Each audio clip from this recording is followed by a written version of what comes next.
Yuk belajar bersama Bladas. Jangan lupa like, subscribe, dan share ke media sosial teman-teman. Terima kasih. Baiklah, bagi yang ingin order yaitu file yang telah admin revisi dari tahap 1 dan tahap 2, silakan cek di nomor WA berikut ini. Assalamualaikum warahmatullahi wabarakatuh. Baiklah teman-teman sekalian, sebelum belajar kita doa dulu. Rabbi zidni ilma warzuqni fahma. Rabbi shrah li sadri wa yassir li amri wahlul 'uqdatam min lisani yafqahu qawli. Untuk selanjutnya teman-teman sekalian, kali ini seperti yang di layar monitor teman-teman atau di layar HP teman-teman sekalian, kali ini kita akan mempelajari yaitu cara menentukan IPK teman-teman berdasarkan KI dan KD. Jadi trik mengetahui IPK dari KI dan KD itu seperti apa sih? Seperti itu ya. Karena ini teman-teman menjadi momok pada saat tes P3K di tahap 1 dan 2 kemarin. Baiklah kita langsung teman-teman. Bismillahirrahmanirrahim. Ya, pertama di sini ada ini teman-teman, yaitu KI, KD, indikator pencapaian kompetensi dan materi pembelajaran. Ingat teman-teman, ini kan ada KI 1 itu ada menghargai dan menghayati ajaran agama yang dianut. Terus ada di KD 1 itu terbiasa membaca Quran dengan meyakini bahwa Allah SWT akan meninggikan derajat orang yang beriman dan berilmu. Terus di IPK 1.1 ya, dia kan menurut KI dan KD ini teman-teman, masih di IPK 1.1 yaitu membiasakan membaca Al-Quran dengan meyakinkan bahwa Allah SWT akan meninggikan derajat orang yang beriman dan berilmu. Terus materi pembelajarannya ini ya teman-teman, Quran surah Al-Mujadalah dan Quran surah Ar-Rahman dan hadis terkait. Jika indikatornya ada 4, maka usahakan materinya ada 4. Ini kan 1 teman-teman. Kok bisa terbiasa membiasakan? Ini kan umum, agak mudah. Namun di saat tes itu bukan seperti ini tesnya ya teman-teman. Soalnya ya, itu soalnya ada seperti ini soalnya teman-teman. Kita kembali dulu ini. Soalnya seperti ini teman-teman. Nah, yang kita ambil kata kuncinya dulu di sini. Sudah dibahas ini. Kata kunci dulu sebelum kita kembali ke KKO teman-teman. Ini cara itu KD-nya ya teman-teman sekalian. Itu ada menguraikan konsep-konsep yang saling berkaitan pada teks notifikasi. Ini pembelajaran bahasa Indonesia ya. Terus IPK kuncinya apa? Ya, dia masih tetap menguraikan konsep-konsep yang saling berkaitan pada teks notifikasi.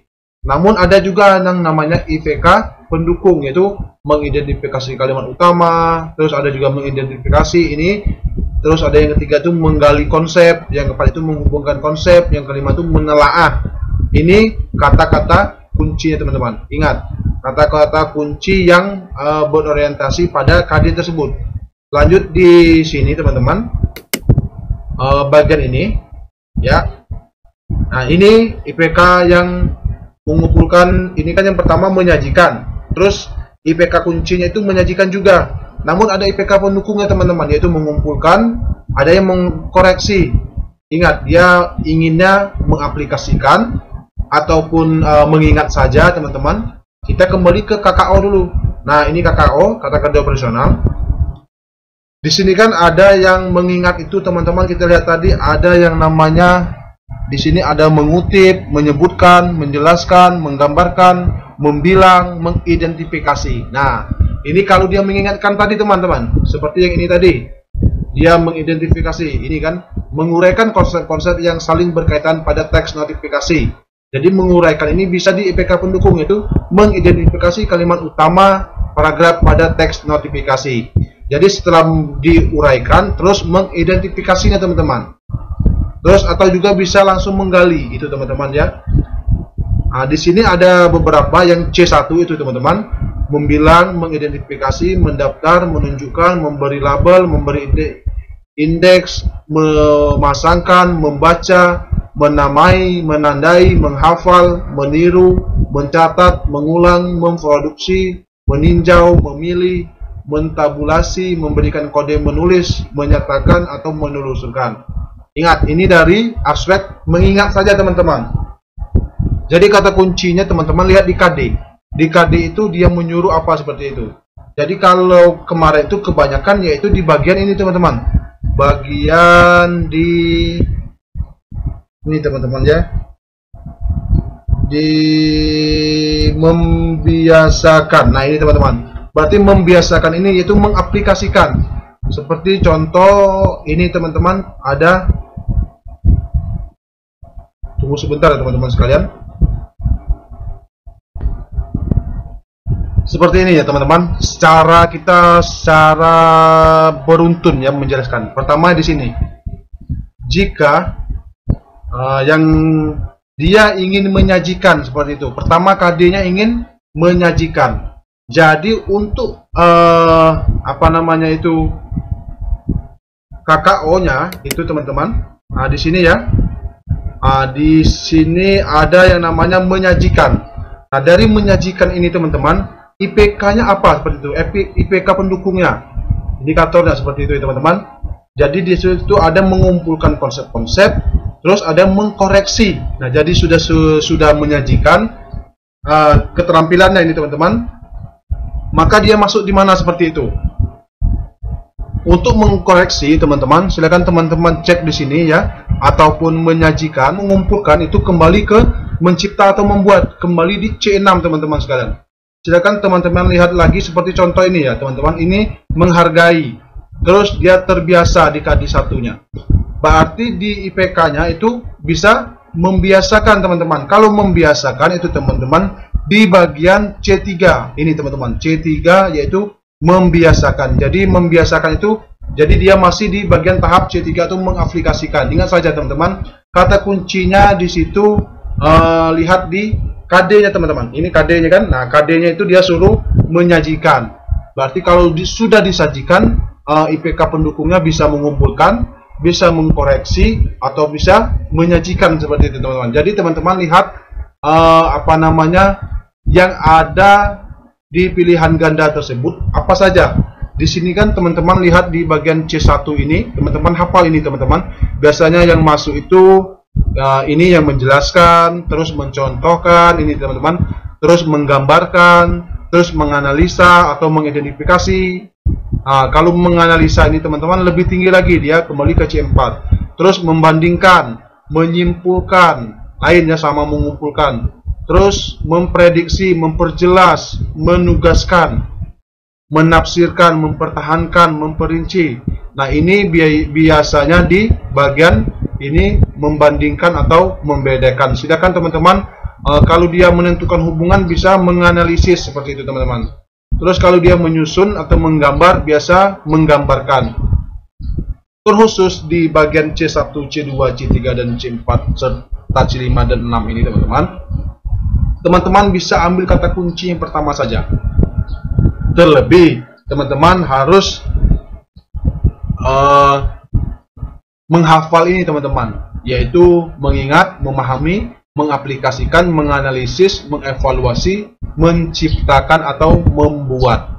Jadi untuk bagian ini teman-teman, kita bisa memfokuskan itu kepada KD-nya dulu teman-teman. KD-nya seperti apa, seperti itu. Jadi dari KD itu kita bisa meruntunkan, oh dia ini kalau menyajikan tadi dia ingin bisa mengumpulkan. Kita kalau sudah menyajikan gitu kan sudah menciptakan. Ya, kembali di sini teman-teman. Ini ada contoh lagi nih ya. Itu ada menguraikan tadi kan, menguraikan konsep. Terus IPK pendukung ada mengidentifikasi, menggali, menghubungkan konsep, menelaah konsep. Jadi cara begini teman-teman. Ini kan sudah terus kita melihat ini ya teman-teman, runtun ya. Terus apabila dia menjelaskan di C1 itu, dia di C2 itu mencontohkan. Sudah dia menjelaskan, terus mencontohkan, terus C mengaplikasikan itu bagaimana? Menggambarkan. Di C4 itu menganalisis. Jadi dia sudah menggambarkan, terus menganalisis. Terus di mengevaluasinya apa? Ya, jadi dia masuk di membandingkan teman-teman.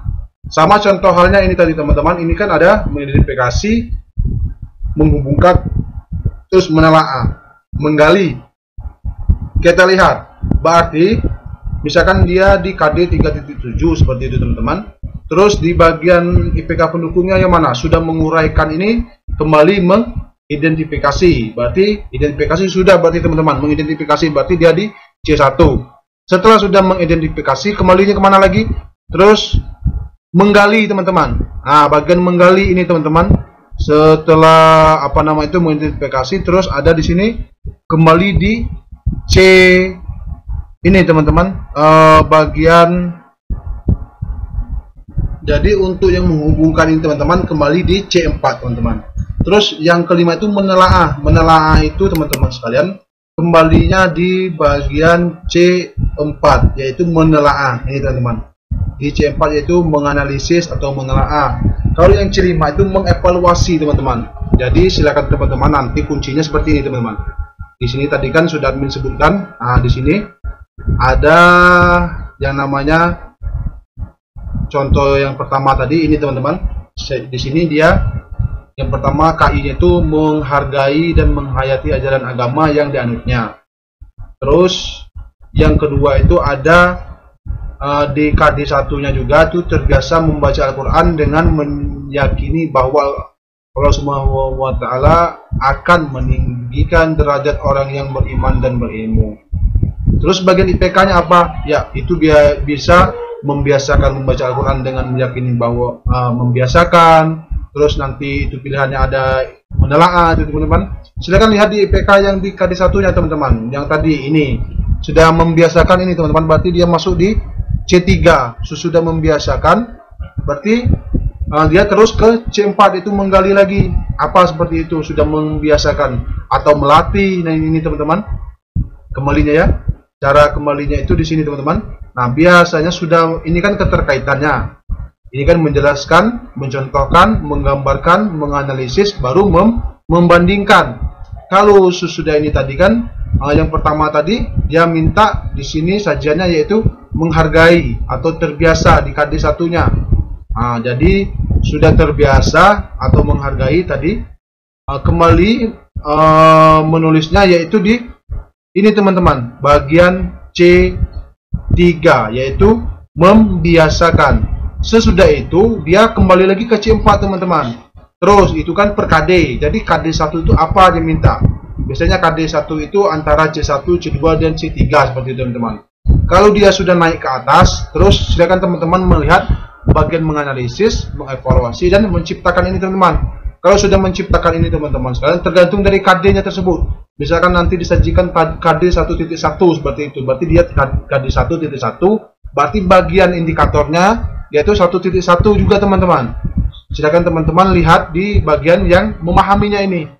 Nah ini teman-teman, sesuai dengan KD-nya teman-teman. Bisa kalau dia menyajikan berarti dia itu bisa di IPK-nya itu bisa mengumpulkan, bisa mengkoreksi karena dia sudah menyajikan. Karena sudah menyajikan ini kan teman-teman KD-nya tinggi kan, KD 4.7. Jadi 4.7 itu berarti dia masuk ke ranah ini teman-teman. Kalau sudah menyajikan sama mengkoreksi dan mengumpulkan ini dia masuk ke mencipta ini tadi teman-teman, mengumpulkan.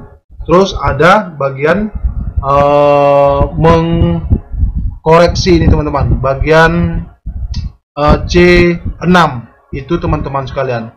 Jadi tergantung kita lihat teman-teman itu harus jeli melihat dari KD-nya tersebut. KD-nya ingin apa? Ingat dulu dari KI, terus dari KD-nya apa. Nah setelah terhubung maka bisa teman-teman lihat apa dia itu masuk di bagian mengingat atau memahami atau mengaplikasikan, menganalisis, mengevaluasi atau menciptakan atau membuat ini teman-teman. Ini paling tingginya C6 teman-teman sekalian. Jadi itu teman-teman sedikit singkat, nanti admin memperjelas lagi ya untuk soal ini karena katanya kemarin ini masuk terus ada sekitar 5 soal seperti itu ya teman-teman. Lanjut di situ ada juga nanti ini teman-teman keluar lagi katanya yaitu seorang guru kelas 3 SD selalu memberikan hukuman yang sama dengan cara mengangkat kaki di depan kelas terhadap seorang siswa yang melakukan pelanggaran dalam pembelajaran. Siswa tersebut tidak jera dan selalu mengulangi pelanggaran yang sama. Bagaimana menurut pendapat Anda tentang hukuman yang diberikan oleh guru tersebut? Ya, di sini ada A, hukuman tidak variatif melibatkan hukuman negatif sehingga siswa terbiasa dengan hukuman tersebut. B, hukuman dirasakan ringan oleh siswa sehingga harus diberikan hukuman yang lebih berat. C, yaitu hukuman tidak variatif, melibatkan hukuman positif sehingga siswa kebal dengan hukuman tersebut. D. Hukuman bersifat tidak mendidik sehingga siswa tidak merasakan dirinya sedang dihukum. E. Hukuman yang diberikan tidak sesuai dengan tingkat kesalahan sehingga siswa berontak dengan ketidaknyamanannya. Jadi KJ di sini teman-teman yaitu masuk di ini teman-teman, yaitu KJ-nya bagian hukum ini teman-teman, hukum tidak mendidik. Bagaimana hukum yang mendidik? Ya, admin jelaskan sini teman-teman, sifat hukum itu teman-teman, yang mendidik dan tidak mendidik. Yang mendidik itu dia memberi hukum yang lama, itu hukum lama kini tidak boleh dipakai lagi teman-teman. Jadi ingat saja seperti itu. Kalau hukum dia hukum mendidik atau dia kan memberi hukum yang mendidik atau hukum itu hukum positif, maka kita memberi hukuman kepada anak itu dengan cara menulis, terus menghafal. Itu namanya hukum yang hukuman untuk menunjukkan hukuman negatif itu teman-teman, untuk siswa yang kebal dengan hukuman-hukuman yang lain. Jadi hukuman itu teman-teman harus yang mendidik seperti itu teman-teman. Jadi ini positif salah teman-teman, karena dia ini kan tidak variatif memberikan hukuman negatif sehingga siswa terbiasa dengan lakukan tersebut. Berarti guru itu sering. Kalau yang A ini, yang B ini juga hukuman dirasakan ringan oleh siswa sehingga harus diberikan hukuman yang lebih berat. Jadi hukuman yang paling pas itu hukuman itu bersifat tidak mendidik sehingga siswa itu tidak merasakan dirinya sedang dihukum. Misalkan saja teman-teman, anak-anak teman-teman itu sudah tahu, wah kalau tidak membuat PR ini nanti pasti tegak depan kelas angkat kaki. Jadi dia terbiasa seperti itu teman. Misalkan nanti kita memberi hukuman kepada anak itu, misalkan ini teman-teman, anak-anak itu misalkan tidak pembelajaran itu dia selalu nakal, selalu ada bolos, tidak masuk dalam pelajaran, maka teman-teman bisa mengambil secara hukuman yang positif. Hukuman itu negatif namun berorientasi kepada positif. Intinya teman-teman, hukuman yang negatif itu kita bisa memotongnya atau memangkasnya saat itu juga, jangan sampai itu terulang lagi. Itu kalau hukuman positif itu untuk siswa yang berprestasi seperti itu teman-teman. Itu saja intinya teman-teman sekalian. Lanjut lagi teman-teman, kita membahas di sini bagian dari ini tadi teman-teman yang masuk lagi. Lanjut ke soal berikutnya teman-teman. Ya, jadi ini soal yang selanjutnya teman-teman, itu ada ya keluar juga ini katanya. Saat mengajar kelas 2, Pak Budi itu melihat banyak peserta didik tidak merata dalam menangkap pembelajaran. Dikarenakan A. Motivasi belajarnya kurang, B. Intake seseorang, C. Minat belajar berkurang, terus D. Kinestesi, dan E. Kurangnya rasa percaya diri anak. Jadi jawabannya di sini teman-teman, ini menurut teori Burner teman-teman. Teori Burner itu Burner ini ya, teori dia ini mengalami gangguan apa? Ini ya teman-teman. Terus pembahasan itu gangguan belajar menurut Burner itu ada 4 jenis. Yang pertama itu kesulitan belajar akademis, meliputi kesulitan membaca, ini teman-teman, kesulitan membaca, kesulitan menulis, dan kesulitan berhitung. Itu namanya kesulitan belajar akademis. Terus bagian kedua itu gangguan simbolik, itu gangguan yaitu ketidakmampuan anak untuk dapat memahami suatu objek sekalipun ia tidak memiliki kelainan pada organ tubuhnya. Jadi objeknya sudah ada dia perhatikan namun dia kurang paham. Terus ada juga di sini ada gangguan non simbolik, yaitu ketidakmampuan anak untuk memahami isi pelajaran karena ia mengalami kesulitan untuk mengulang kembali apa yang telah dipelajarinya. Maksudnya begini, sudah dijelaskan seperti itu, anak itu masih juga dia tidak bisa. Itu contohnya. Terus yang kedua, gangguan sosial emosional, yaitu gangguan yang berasal dari lingkungan dan emosi dalam diri anak. Maksudnya di sini gangguan keluarga, dari keluarga dia teman-teman seperti itu. Jadi emosi dia itu kurang stabil. Misalnya emosi itu kan bukan saja dengan kepercayaan diri itu teman-teman ya.